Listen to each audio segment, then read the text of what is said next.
Example of two very famous ones.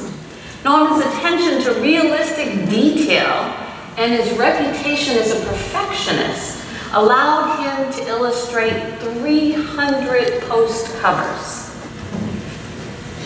Well, here's another cover done in 1930. Can you see the flaw, the mistake in the picture? Can you find it? Anybody have it? No? No? No?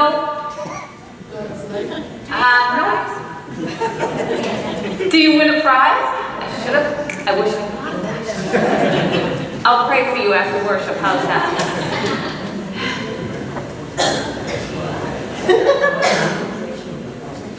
The young boy in this picture is depicted as having 3 legs. 2 straight and 1 bent with his hand on it.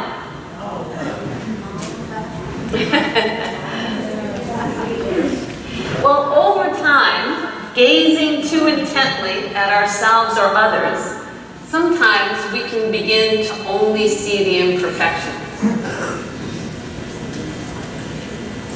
Focused on flaws, narrowed by the shadow of sin, we begin to lose sight of beauty and brilliance, that we are God's masterpieces. Well, Lent offers us the opportunity to readjust our view, to refocus and see again the beauty in all of us. Julia Cameron was born in 1815. Like women of her era, she married and became the mother of 5. Well, on her 48th birthday, her grown daughter gave her a gift. The gift was a camera.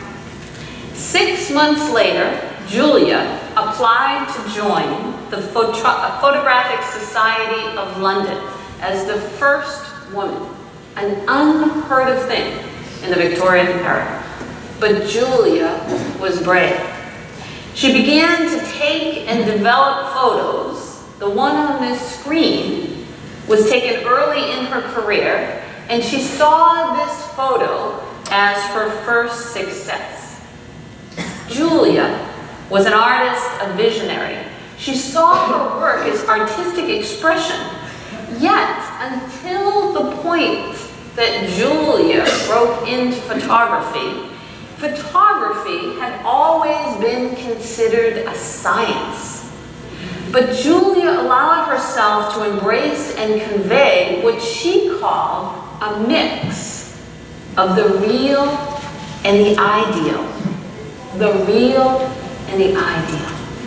She would smudge the photo during processing as a means of conveying the subject's humanity. For Julia, this was true beauty, real life, blurred and flawed. Julia's photographs were received with horrible criticism. The Photographic Society found her work deeply flawed. They felt the photos were imprecise, shadowy, and imperfect. This one is called Hosanna.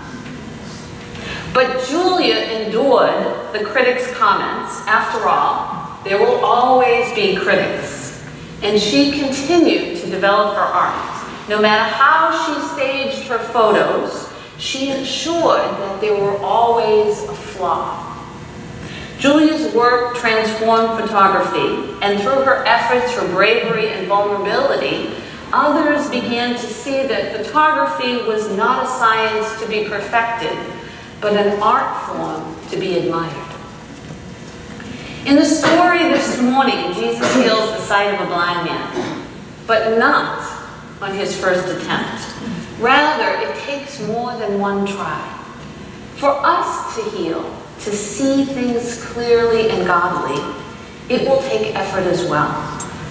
Pointillism, cubism, sculpture, photography, and even today, video games are considered forms of art, each reflecting a variety of experiences and perspectives. In some of these forms of art, we see great beauty. perhaps in the master's. And in others, such as a video game, we might have trouble and be challenged to find the redeeming qualities. But regardless, we realize that in art, difference is good, important, even necessary for us to notice and truly appreciate beauty. Often, however, we can forget that in relationship to one another. What is it? How many say it's a duck? How many see a duck? Anybody see anything else?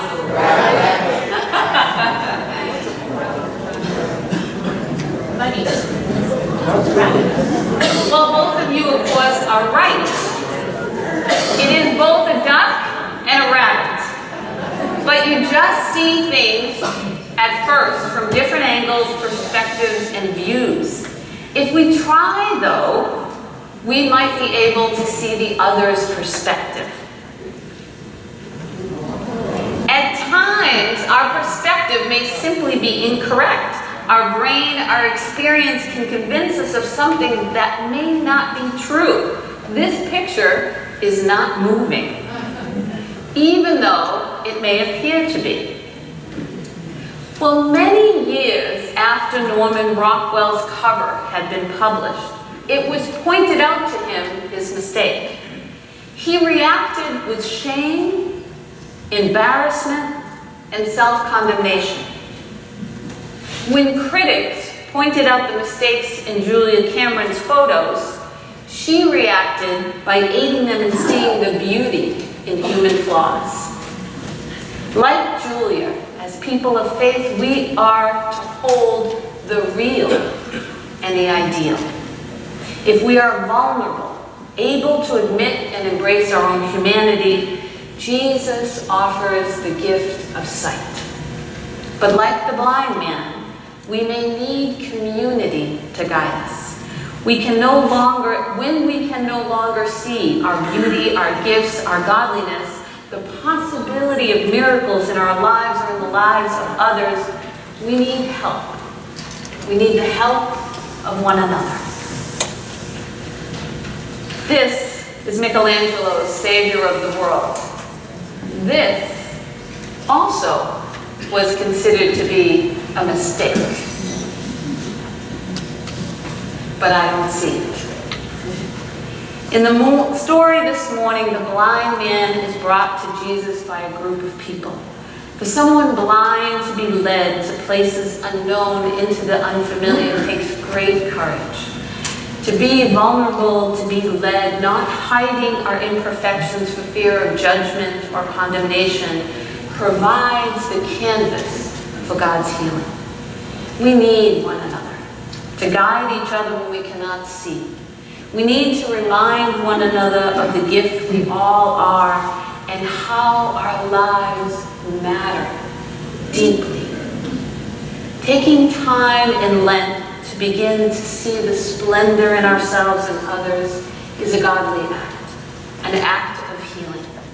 It may take a few attempts before things become clear, but as we soften our gaze, we may begin to see ourselves as God does, beautiful, brilliant, and flawed masterpieces.